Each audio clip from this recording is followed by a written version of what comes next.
अयोध्या में भव्य राम मंदिर का निर्माण हो रहा है, जिसकी तस्वीरें दुनिया के सामने हैं। ऐसे में आप देख सकते हैं कि राम मंदिर में रामलला के किस स्वरूप का पूजन होगा और प्रतिमा किससे होगी, उसके लिए शालिग्राम पत्थर जो है नेपाल से अयोध्या लाए गए हैं। आप ये देखिए कि यहाँ पर शालिग्राम शिला रखी हुई है, जहाँ पर पूजन अर्चन हो रहा है। और अयोध्या में भव्य राम मंदिर के निर्माण के साथ साथ भगवान रामलला की प्रतिमा के निर्माण का कार्य भी तेज़ी से चल रहा है। ऐसे में एक सवाल उठता है कि राम मंदिर आंदोलन जो एक लंबा आंदोलन रहा, कितने लोगों ने उसमें बलिदान दिया, कितने लोगों की सहभागिता रही, कितने लोगों ने सहयोग किया।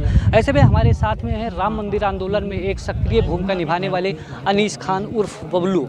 हम उनसे जानना चाहेंगे कि आज इस खुशी के मौके पर उनका क्या कहना है, क्या प्रतिक्रिया है। बबलू जी, आप बताइए, आप एक सक्रिय कार्यकर्ता के रूप में राम मंदिर आंदोलन में रहे, आज ये नज़ारा देख करके कैसा महसूस हो रहा है? देखिए, ऐसा त्यौहार तो मैंने कभी देखा नहीं। आज ये एक बहुत महत्वपूर्ण त्यौहार है जो कि अयोध्या वासियों के साथ साथ पूरा देश मना रहा है। ये शुभ दिन देखने के लिए हम लोग बहुत बेताब थे। जब से पत्थर वहाँ से चला था, लगातार हम लोग मन में ये चल रहा था कहाँ पहुँचा होगा, कब आएगा। आज आया, हम लोगों ने दर्शन किया और पूरे दुनिया के लोग भी टीवी चैनलों के माध्यम से दर्शन कर रहे हैं। तो मैं सभी को इसको बधाई भी देना चाहता हूँ। अयोध्या के धरती से मैं सभी देशवासियों को बधाई देना चाहता हूँ, सभी दुनिया वालों को मैं बधाई देना चाहता हूँ। जिस तरीके से हमारा काबा है, उसी तरह से हमारे हिंदू समाज के लिए श्री राम जन्मभूमि है। तो राम जन्मभूमि पर भव्य दिव्य मंदिर का निर्माण कार्य चल रहा है और हम भारतीय मुसलमानों के पूर्वज हैं श्री राम, हम सब उनके वंशज हैं। तो कहीं न कहीं से जितना हमारे हिंदू भाइयों को खुशी है, उससे भी बढ़ करके हमको खुशी है। देखिए, जो राम मंदिर का जो फैसला आया हिंदुओं के पक्ष में आया, लेकिन इससे पहले जो विवादों की एक अयोध्या थी, उसके बारे में कहा जाता था कि हिंदू और मुसलमान। ऐसे में मुस्लिम संप्रदाय से संबंध रखते हुए भी आप किस तरह से इत्तेफाक रखते हैं राम मंदिर आंदोलन? देखिए, ना तो ये हिंदू के पक्ष में आया, ना तो ये मुस्लिम के पक्ष में आया। ये जो न्याय हुआ वो सही हुआ और सही फैसला हुआ। हम लोगों ने इसका सम्मान भी किया था, स्वागत भी किया था। और विरोध करने वाले तो विरोध हमेशा करेंगे। वो जो भी भारतीय मुसलमान है वो विरोध कतई नहीं करेगा, जो भारतीय मुसलमान नहीं है वो तो विरोध करेगा ही। और मैं कहना चाहता हूँ अपने उन प्यारे मुसलमानों से कि अभी भी मौका है, सुधर जाइए। और विरोध करने वाले तो विरोध हमेशा करेंगे। वो जो भी भारतीय मुसलमान है वो विरोध कतई नहीं करेगा, जो भारतीय मुसलमान नहीं है वो तो विरोध करेगा ही।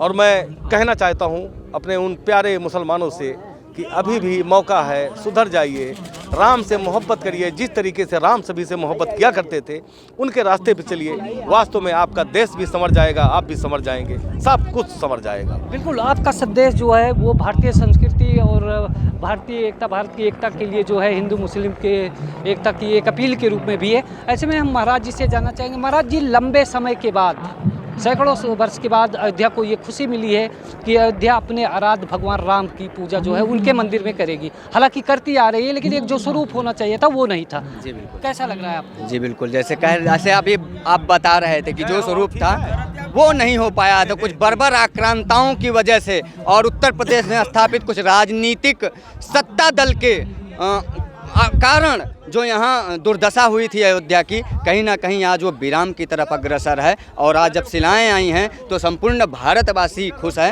मैंने तो लगातार मैं इस बात को कहता रहता हूँ कि राम सर्वप्रथम हर भारतवासी की आत्मा, उसके बाद परमात्मा है। अभी बबलू खान साहब बता रहे थे जो राम जन्मभूमि के पक्षकार हैं, और लगातार इन्होंने राम जन्मभूमि का पक्ष रखा है। और सिर्फ यही नहीं, ऐसे बहुत सारे मुस्लिम भाई हैं जिनके पास मीडिया नहीं पहुँचती है, वो मानते हैं कि राम हमारे पूर्वज हैं और राम ही सबके अस्तित्व हैं और आधारशिला हैं। क्योंकि राम किसी एक के नहीं, जड़ और चेतन दोनों के हैं। राम संपूर्ण ब्रह्मांड के नायक हैं, यूनिवर्सल राम है। ये बात समझने की आवश्यकता है। संपूर्ण धरा सनातनी है, संपूर्ण धरा सनातनी, उसके बाद मठ और मजहब और दुनियादारी है। ठीक है, जो एक भगवान रामलला के बाल स्वरूप के लिए प्रतिमा के निर्माण के लिए जो ये शिला आई हुई है, इससे अयोध्या में क्या माहौल है और आप लोग कैसा महसूस कर रहे हैं, संक्षेप में? देखिए, नेपाल गंडकी नदी से जो भगवान नारायण साक्षात नारायण स्वरूप जो जननी मानी जाती हैं गंडकी नदी नारायण की, जो मतलब जल में गर्भ में माना जाता है कि गर्भ में रखते हैं भगवान का जो स्वरूप है नारायण का, जलांतर विहारम धरा भारहारम, वो जल में ही रहने वाले विहार करने वाले हैं और जब वो धरा पर आते हैं तो धरा भारहारम, विश्व के भार को हरण करने वाले ऐसे साक्षात नारायण जो फटिक शिला के रूप में आए हैं। ये जब राम के विग्रह में प्रभु श्री राम बन रहे भव्य राम जन्मभूमि में स्थापित होंगे तो संपूर्ण विश्व को शांति का वातावरण महसूस होगा और राम राज्य की स्थापना होगी, उस राम राज्य की जहां मजहब और पंथ और धर्म से उठकर कार्य होता है। और जब राम राज्य की स्थापना होती है तो दैहिक दैविक भौतिक तापा राम राज नहीं काहुई व्यापा। जब राम राज्य की स्थापना होती है तो हर प्रकार जन्मभूमि के पक्षकार हैं और लगातार इन्होंने राम जन्मभूमि का पक्ष रखा है। और सिर्फ यही नहीं, ऐसे बहुत सारे मुस्लिम भाई हैं जिनके पास मीडिया नहीं पहुंचती है, वो मानते हैं कि राम हमारे पूर्वज और राम ही सबके अस्तित्व हैं और आधारशिला हैं, क्योंकि राम किसी एक के नहीं, जड़ और चेतन दोनों के हैं। राम संपूर्ण ब्रह्मांड के नायक हैं, यूनिवर्सल राम है, ये बात समझने की आवश्यकता है। संपूर्ण धरा सनातनी है,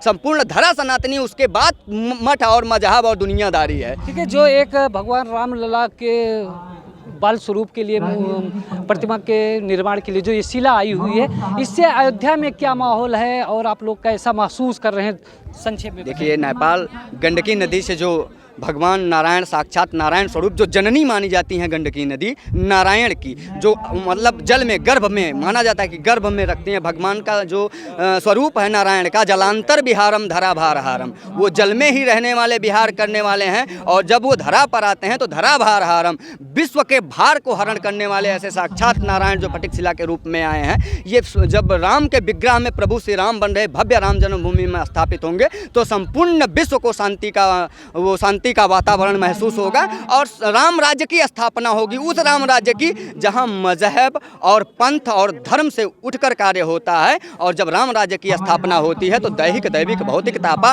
राम राज नहीं काहुई व्यापा। जब राम राज्य की स्थापना होती है तो हर प्रकार से मानव जाति का कल्याण होता है और सिर्फ मानव जाति नहीं, जड़ चेतन में लगातार जड़ और चेतन दोनों का कल्याण होता है। बिल्कुल, जो एक राम राज की कल्पना अयोध्या में की गई थी और ये माना जाता है कि जो शालिग्राम शिला है वो साक्षात विष्णु के अवतार की शिला है, जिसे अयोध्या में जो है राम मंदिर के लिए राम लला की प्रतिमा के निर्माण के लिए लाया गया है। अरविंद गुप्ता, OTV, अयोध्या।